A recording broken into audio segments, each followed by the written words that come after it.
As Israel and Iran trade fire for the sixth straight day, Americans with loved ones in both countries are watching from afar, fearing for their friends and family.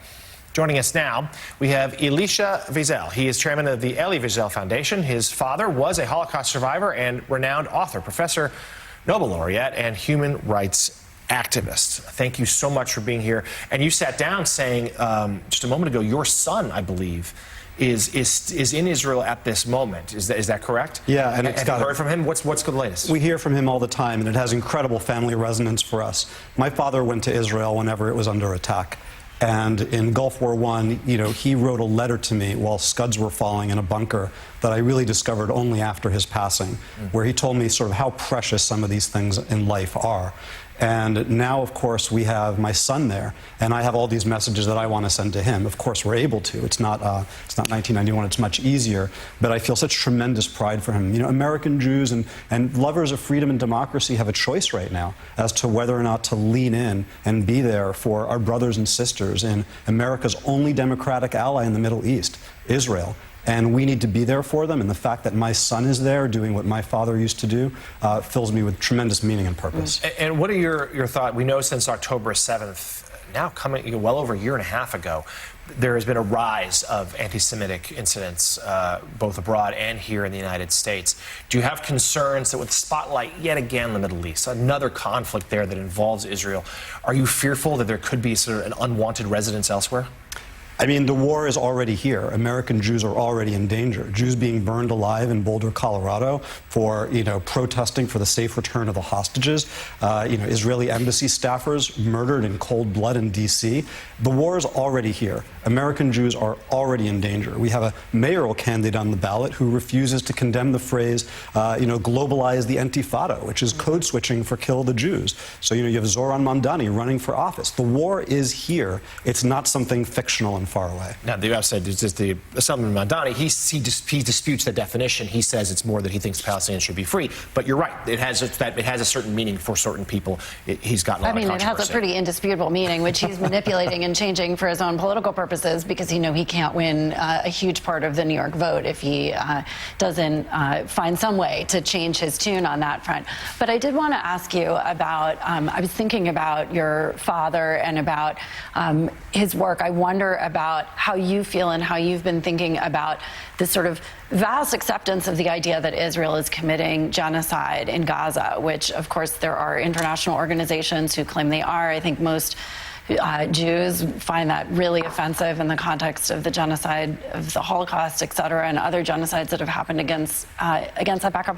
When the news, and there's so many big institutions that continue to push, BBC yesterday, another fake story about the Israeli army, when so many institutions are pushing either wrong or sort of anti-Semitic narratives, how do you think about responding?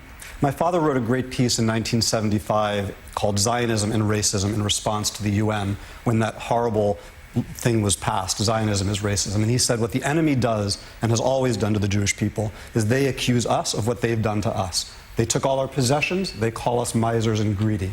They, killed our children, and they accuse us of ritual murder. The same thing is true with genocide. The definition of genocide is very clearly spelled out.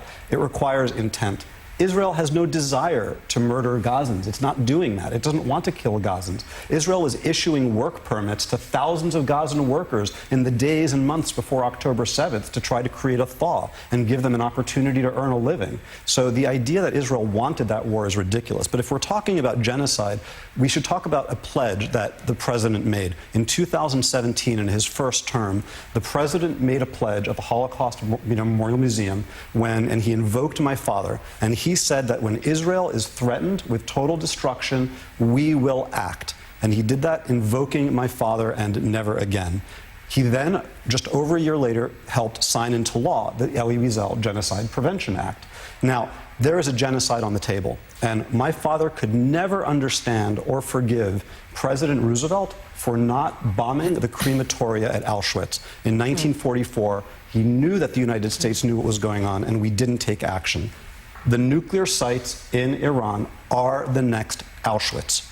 6 million Jews or more could die if those things are assembled to fruition, as they've stated that they want to do, and Tehran has said they want to wipe the Jewish state off the map. It's very clear. It has that intent part of the genocide definition, and they're almost able to do it.